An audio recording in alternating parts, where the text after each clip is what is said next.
today we're getting into the latest Tesla tech and EV news, including 2 new vehicles leaked from Tesla, new details coming in about things that are exclusive to the Model Y performance, Chinese EV adoption soaring, Apple's iPhone 17 event, and more, so let's get into it.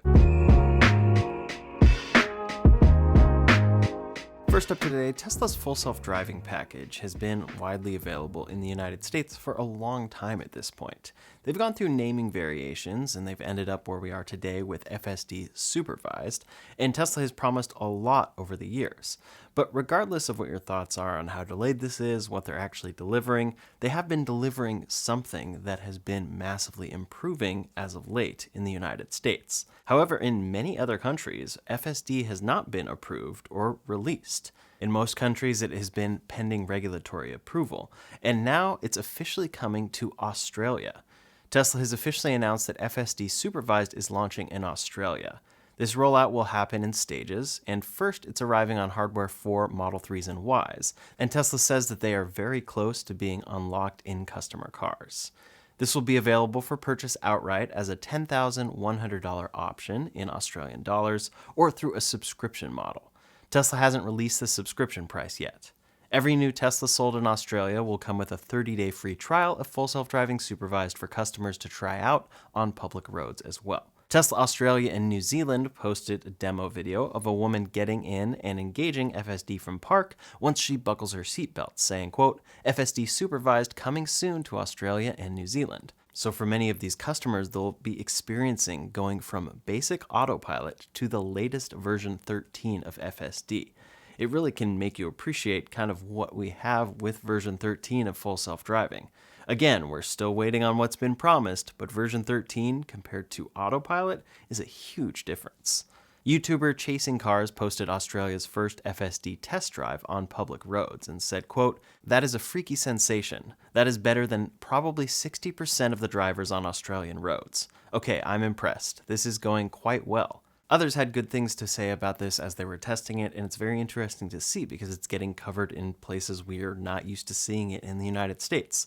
It's being covered in the normal news with people testing out this system and talking about how impressive it is. It almost makes you think that that approach probably would have been better if they could deliver the version that they have today right out of the gate instead of years of promises. But in any case, it's exciting to see this expanding across the world. Now, at the same time, Tesla is officially testing FSD in the Boring Company's Las Vegas Loop tunnel system. Steve Hill, the CEO of the Las Vegas Convention and Visitors Authority, said, we've started to test. No passengers have been in vehicles during the testing, and in the future, the Boring Company will remove safety drivers from the front seat during testing, but there is no telling when that will exactly take place, as it will depend on when Tesla and the Boring Company can demonstrate to LVCVA that it is safe to do so. Vehicles are currently being tested in self-driving mode inside the tunnels, quote, experiencing the environment, and they find spots that are difficult for them. The rock walls of the tunnels combined with the bright, colorful lights in the passageways create some, quote, interesting but odd lighting for Tesla's self-driving system. This is very interesting to see because it's a one-lane tunnel that you'd think would be extremely easy for a self-driving system to navigate, but it actually hasn't been. But ultimately, these tunnels should make for a much easier environment for autonomous vehicles, especially when you compare it to the open roads of Austin or the Bay Area, where they're testing the robotaxi right now. The Boring Company has complete control over what and who enters these tunnels, so hopefully this is something we do see develop soon. It makes a lot more sense than just having someone basically drive you to your destination in a tunnel. Next up today, as we go further and further into this year, we have officially seen 2 of the 3 new versions of the Model Y that we have been expecting to see from Tesla.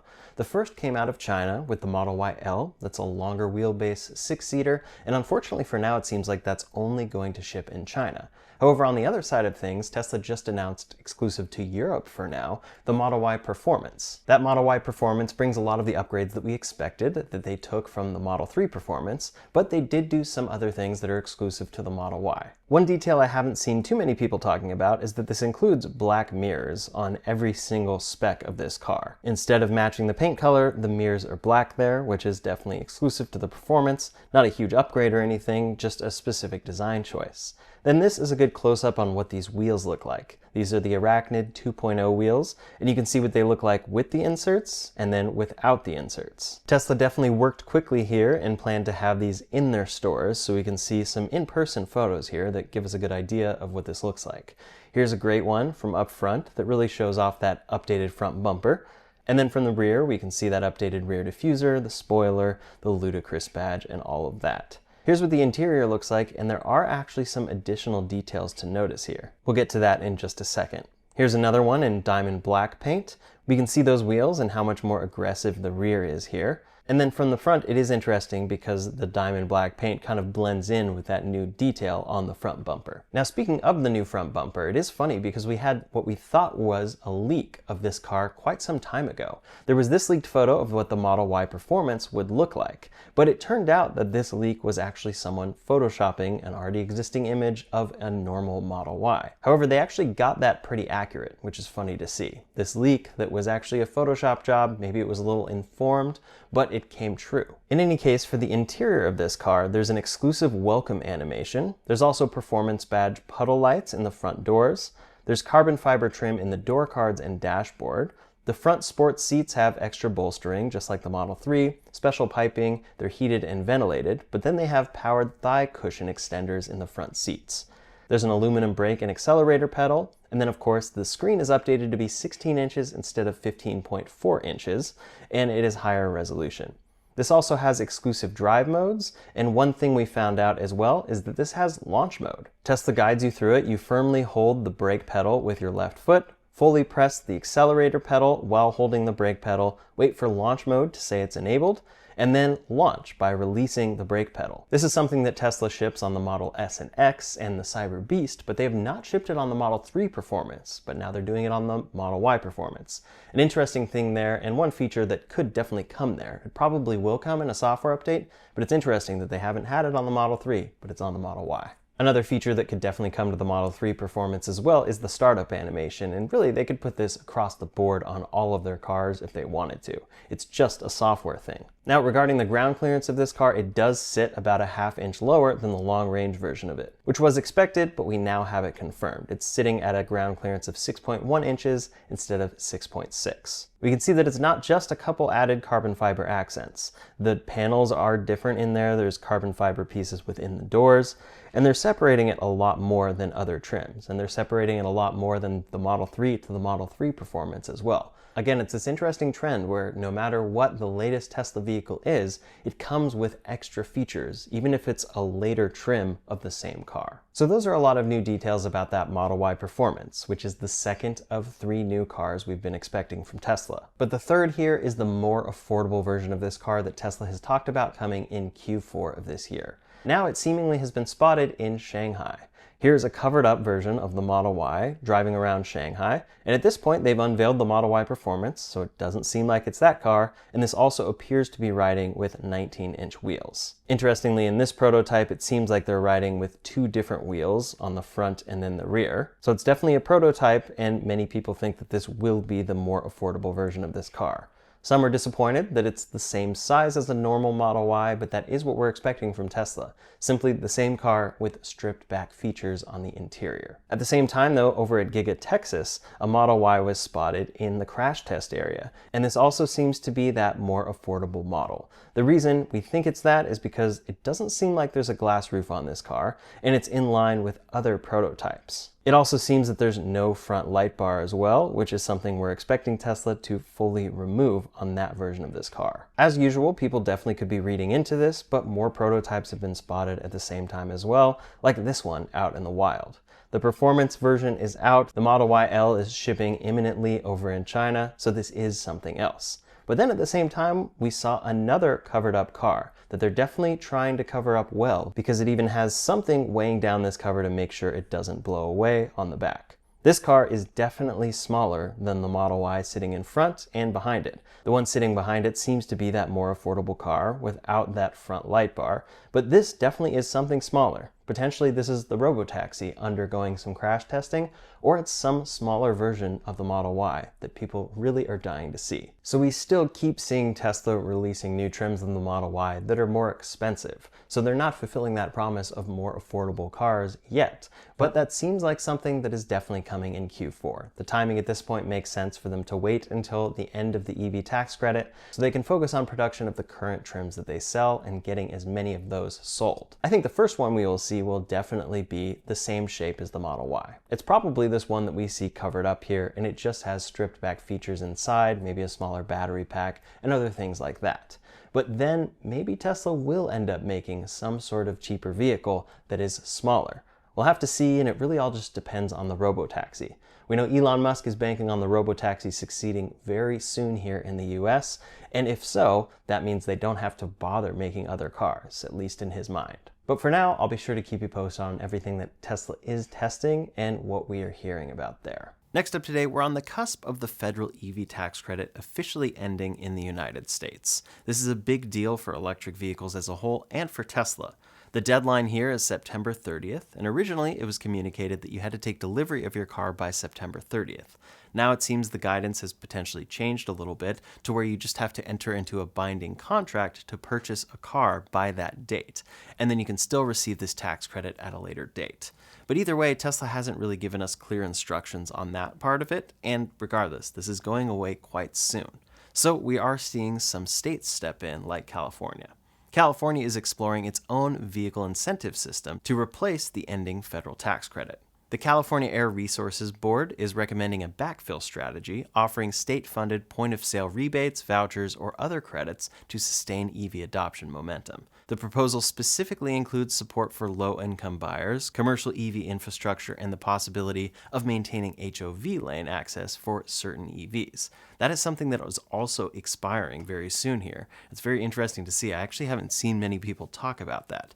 In California, you get HOV carpool lane access as a result of buying an EV. You do have to apply for the specific stickers for your car and then pay about a $22 fee to get those. But I recently was going to get them for my new Model Y, and it told me on the website that this program is also ending on September 30th, so there was really no reason to order these stickers. In any case, it looks like they may be trying to extend that program as well. These are recommendations that stem from Gavin Newsom's June executive order aimed at maintaining California's clean transportation strategy amid rollback of federal policy. So it's not finalized here, but CARB is considering offering up to a $7,500 incentive, which would match the federal EV tax credit. Or they're possibly considering a lesser amount depending on program structure and resources. California remains committed to a goal of 100% ZEV sales by 2035 and has already registered over 2 million ZEVs statewide. It makes a lot of sense that California would be one of the first states to consider a replacement here and possibly a direct replacement for the EV tax credit, so we'll see what happens after California. What other states might follow suit in a similar regard? And then will these programs be just as good? Will they be better? Or will they end up running out in a short amount of time? We'll have to see, and I'll be sure to keep you posted. Next up today, over at Tesla, they are in the process of launching software version 2025.32. Initially, this was rolled out to about 6.2% of the fleet, with 901 vehicles updated, and more have been rolling out since then. But there's a major new feature, which is the introduction of low power mode. This is something many people are familiar with their cell phones, but it's designed to reduce energy consumption while the vehicle is parked by disabling non-essential, high drainage systems. I'll detail that feature a bit more, but also it includes an update for dog mode that allows setting a minimum temperature of 64 degrees Fahrenheit. Then estimated battery range now accounts for battery aging in legacy Model S and X vehicles. There are also security and performance enhancements and bug fixes. But let's look into that new low power mode feature a little bit. Essentially, this is a feature specifically aimed at vampire drain, especially for longer term idle periods. For instance, when you're on vacation and your car's just sitting there. It allows you to quickly save a decent amount of energy with a single toggle in the car. And here's how you activate it. In the car, you go to Controls, Charging, Low Power Mode, and you can also do this through the Tesla app under Controls, Low Power Mode. You can also set this to automatically activate when the battery reaches a certain state of charge, and the default there is 20%. So this stops a number of things while you're apart. The first is Sentry Mode, and that's a pretty obvious one. Then Summon Standby is another one that many people may not even recognize is on, and I'm sure a ton of people have this on and truly never use Summon. Next is Cabin Overheat Protection, Scheduled Preconditioning, and the option to keep the climate on. Camp mode will be off, outlets for the Cybertruck will be off, the option to keep accessory power on will be automatically turned off, remote seat and steering wheel heating will be turned off, and then max defrost will be turned off. These active features can actually consume around 24 miles of range per day, so shutting them off definitely yields a noticeable energy savings. I think this is something a lot of people will probably have on, maybe a lot more than just when the car gets to 20%. One thing that doesn't change is the vehicle stays connected and accessible via the app. It's not a full shutdown here by any means, it's just optimizing for low power drain here. But I wouldn't be surprised if in the future Tesla maybe adds something like that. Maybe it would be deeper in the menus or in the service menu because it's probably not something Tesla wants everyone to be using all of the time. But getting the car to an even lower energy state that will only wake up once you do a certain action may be nice for some customers, especially when the car is sitting for a while. Now there are exceptions here. If you're charging, Sentry Mode, accessory power, keep climate on, and camp mode will remain active, and then of course dog mode always stays active even if low power mode is engaged. If it's turned on as well, you can manually override this, and it will say low power mode is on, and enabling Sentry Mode will consume energy. Continue. So it seems like overall a great feature that a lot of people will get use out of, and they're pretty clear about when you're turning things back on if you really want to do so and what the effect will be. Overall, it's just another good feature that people will get used to very quickly here, but it shows how much better these cars can get in time. Next up today, the Cybertruck has only been in a couple of countries at this point, but soon it will be released in a new market that we definitely were not expecting anytime soon. The Cybertruck is currently only available in the US, Canada, and Mexico, but they took worldwide reservations at the Unveil event in 2019. However, they never confirmed plans to launch outside of North America. Back when they unveiled the car, they had a ton of reservations, and then as the years progressed, they planned production capacity to get to about 250,000 units a year. Elon even said they could increase to 500,000 units per year. But they're currently struggling to maintain a sales rate of about 25,000 per year, so things are definitely not going as expected for the Cybertruck, and in large part it's because of the big price increase there. In any case, Tesla has announced that the Cybertruck is going to expand soon into South Korea. This is the first market outside of North America, and Tesla is extremely popular in South Korea, so it does make sense for them. In July, Tesla sold a record number of more than 7,000 vehicles in a single month in South Korea.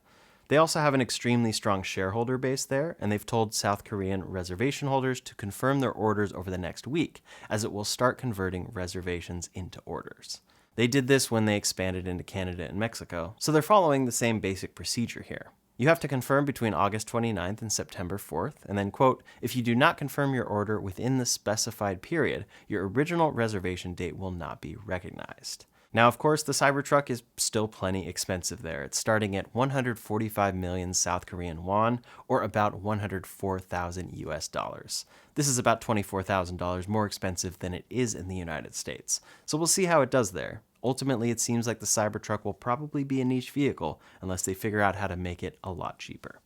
Now, at the same time for the Cybertruck, Tesla has just announced a windshield protection plan that is a monthly cost. This plan exists already for the Model 3 and Y for $12 a month, $15 a month for the Model S, and $23 a month for the Model X. The Cybertruck previously wasn't eligible, but now it is.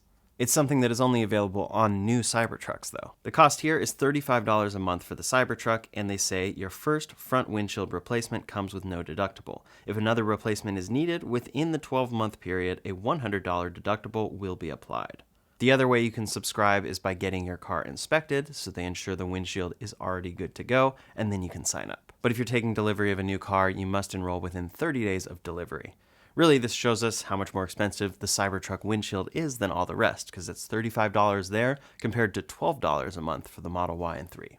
Next up, over at Apple, they have their iPhone 17 event coming up on September 9th.